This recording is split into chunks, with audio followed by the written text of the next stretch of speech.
আজকে আমরা বাংলাদেশের খুব গুরুত্বপূর্ণ একটা জেলাকে একটু কাছ থেকে চেনার চেষ্টা করব।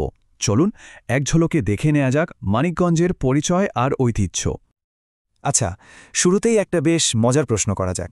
ভাবুন তো, একজন নোবেল পুরস্কার বিজয়ী, আমাদের ভাষা আন্দোলনের প্রথম শহীদ, আর একটা বিখ্যাত মিষ্টি, এই তিনটার মধ্যে আসলে মিল কোথায় থাকতে পারে? ব্যাপারটা বেশ অদ্ভুত লাগছে, তাই না? আসলে এই সব কিছুর শেকড় কিন্তু একটাই, আর সেই জায়গাটা হল মানিকগঞ্জ জেলা। তো চলুন এই জেলার পরতে পরতে লুকিয়ে থাকা ইতিহাস, গুণী মানুষ আর ঐতিহ্যের সাথে পরিচিত হওয়া যায়। সবার আগে তাহলে জানা দরকার এই জেলার পরিচয় আর এর পেছনের ইতিহাসটা, মানে কিভাবে এর নাম হলো আর প্রশাসনিকভাবে এর যাত্রাটা কবে শুরু হয়েছিল।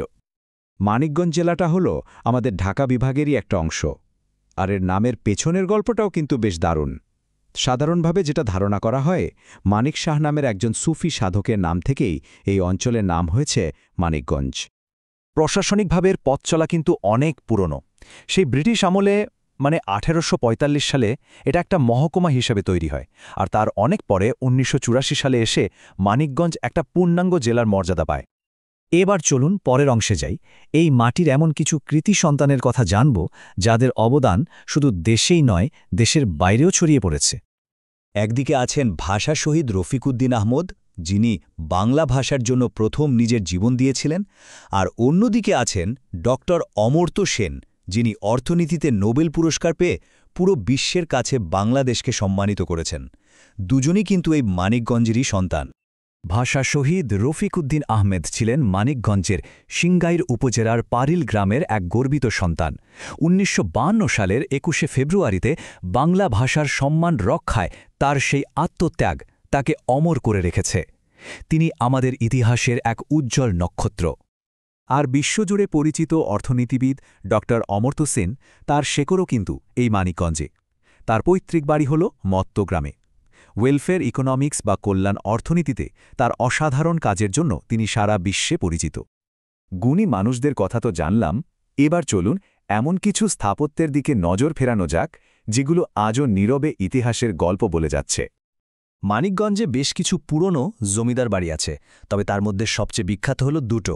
একটা হলো সাটুরিয়ার বালিরাটি জমিদার বাড়ি, আর অন্যটা শিবালয়ের তেওতা জমিদার বাড়ি। দুটোই আসলে দেখার মতো। বালিয়াটি জমিদার বাড়িটা সাটুরিয়া উপজেলায়। এর যে বিশাল স্থাপত্য আর অসাধারণ কারুকার্য, তাতে এটা বাংলাদেশের অন্যতম সুন্দর একটা ঐতিহাসিক স্থাপনা হিসেবে পরিচিত। আর তেওতা জমিদার বাড়িটার সাথে কিন্তু একটা বিশেষ স্মৃতি জড়িয়ে আছে। আমাদের জাতীয় কবি কাজী নজরুল ইসলাম এবং তার স্ত্রী প্রমীলা দেবীর জীবনের একটা অংশ এই বাড়িতেই কেটেছে, আর এটাই এই জায়গাটাকে একটা অন্য মাত্রা দিয়েছে। স্থাপত্যের জগৎ থেকে বেরিয়ে এবার চলুন এ জেলার প্রকৃতি, বিখ্যাত সব খাবার আর সাংস্কৃতিক ঐতিহ্যের গভীরে একটু ডুব দেওয়া যাক। মানিকগঞ্জকে কিন্তু বলা যায় নদীর দেশ।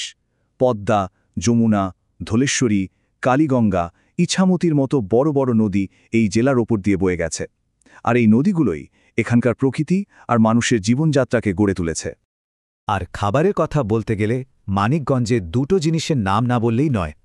একটা হলো ঝিটকার বিখ্যাত হাজারি গুড়, যার স্বাদ আর গন্ধের কথা সবাই জানে, আর অন্যটা তো অবশ্যই পদ্মা নদীর সেই বিখ্যাত ইলিশ। এই জেলার ইতিহাসে মুক্তিযুদ্ধ একটা খুব গুরুত্বপূর্ণ অধ্যায়। 1971 সালের 28শে অক্টোবর সিংগাইর উপজেলার গোলাডাঙ্গা গ্রামে মুক্তিযোদ্ধাদের সাথে পাকিস্তানি বাহিনীর এক ভীষণ যুদ্ধ হয়েছিল। এটা এই অঞ্চলের মুক্তি সংগ্রামের একটা স্মরণীয় ঘটনা। সব মিলিয়ে মানিকগঞ্জ সদর, সাটুরিয়া, সিংগাইর, শিবালয়, ঘিওর, হরিরামপুর এবং দৌলতপুর, এই মোট 7টা উপজেলা নিয়েই কিন্তু মানিকগঞ্জ জেলাটা গঠিত। ভাষা আন্দোলন থেকে মুক্তিযুদ্ধ, অর্থনীতি থেকে স্থাপত্য, প্রকৃতি থেকে স্বাদ, সবকিছুরই যেন এক অসাধারণ মিশ্রণ ঘটেছে এই মানিকগঞ্জে। এখন প্রশ্ন হল, ইতিহাস আর ঐতিহ্যের এই মেলবন্ধনকে আমরা আর কিভাবে চিনতে ও জানতে পারি?